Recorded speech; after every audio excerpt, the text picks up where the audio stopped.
The ward and state calendars can be a great way to communicate with each other within our ward, to share activities with friends and neighbors and with the community in general. But oftentimes we don't use it very much because it doesn't sync with our phones or the other calendars that we commonly use. Did you know there is a way to actually sync it, to subscribe to those calendars so they show up on your personal calendars on your phone, and so they're easy to use and easy to access? If you go to churchofjesuschrist.org or go to the LDS Tools app, it works there as well. Once you're logged in, click on Resources and then Calendar.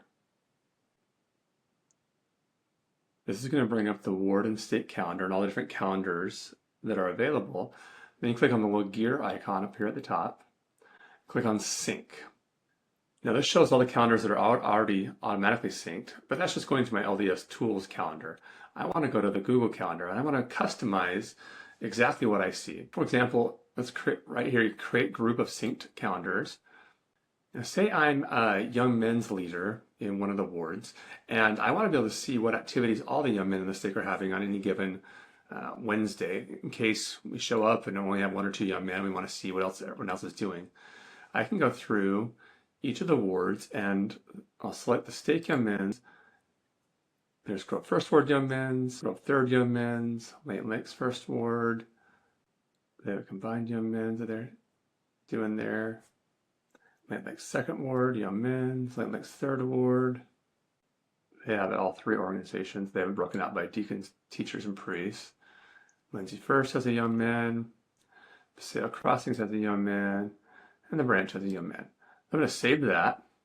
I'm going to call it my stake Young Men's Activities.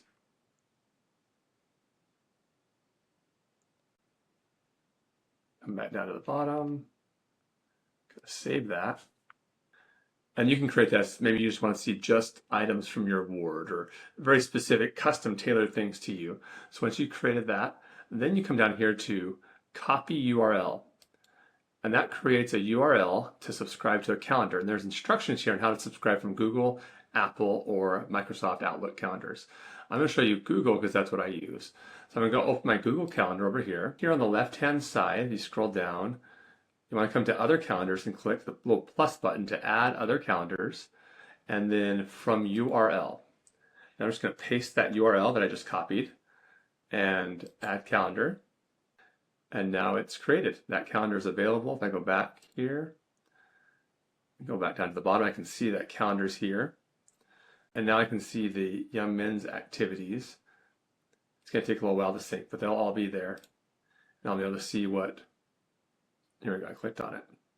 And this one is blue, is purple. I could change the color if I want to make a custom color. So I'm going to say, hey, I want all those to be basil, say. And so then all the activities from all the different wards in the stake are going to show up as basil. This one's a different activity. So, and then it's easy to see on your phone. Oh, there's a teacher's quorum activity in Lindsay First Ward tonight. Grove Third doesn't have any priest quorum tonight.